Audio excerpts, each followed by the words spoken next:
বাড়িতে গেলে সকালবেলা আমার যা কাজ আগে একটু ঘুরে ঘুরে সব কিছু দেখি।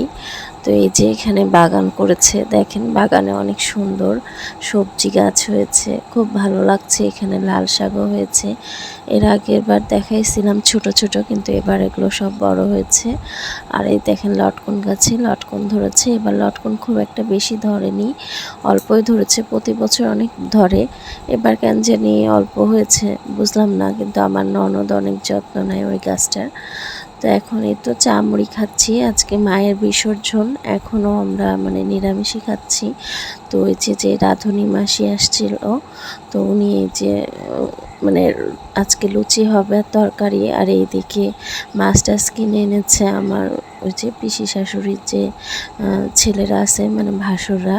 তো সেইটাই রান্নাবাড়ি শুরু হয়ে গেছে, কারণ বিসর্জনের পরে প্রায় অনেক মানুষই খায়, বাড়ির মানুষ সহ বাহিরের সহ অনেকেই খাওয়া হয়। তো এখানে যে সবজি টবজি কাটা হচ্ছে, মাছের ঝোল, ডাল, চচ্চড়ি, তারপরে হচ্ছে কুমড়ার ঘন্ট, এগুলো সব হবে। তো সবাই মিলে কাটাকাটি হচ্ছে। আর ওইদিকে মাসি রান্না হয়ে গেছে, এ তো খাচ্ছি পূজার পায়েস দিয়ে, তরকারি দিয়ে, লুচি দিয়ে। তো খাওয়া দাওয়া শেষ করে আসে দেখি এখানে অনেকগুলো রান্নাই হয়ে গেছে। মাছের মাথা দিয়ে ডাল, এখন চচ্চড়ি করবে। রান্নাগুলো অনেক মজা হয়েছিল খেতে, দুইজন মিলে রান্না করছে, দুইজনকে নিয়ে আসা হয়েছিল।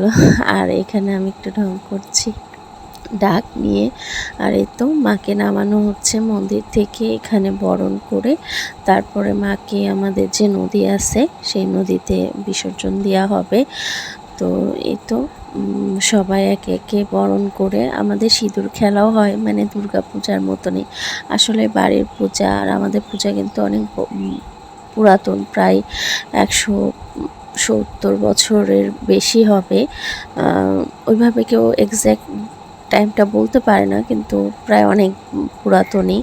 আগে তো আমার কর্তা শাশুড়ি অনেক যত্ন করে পূজা করতো, অনেক কিছু বাড়িতেই করা হতো, বাহির থেকে কিছুই আনা হতো না।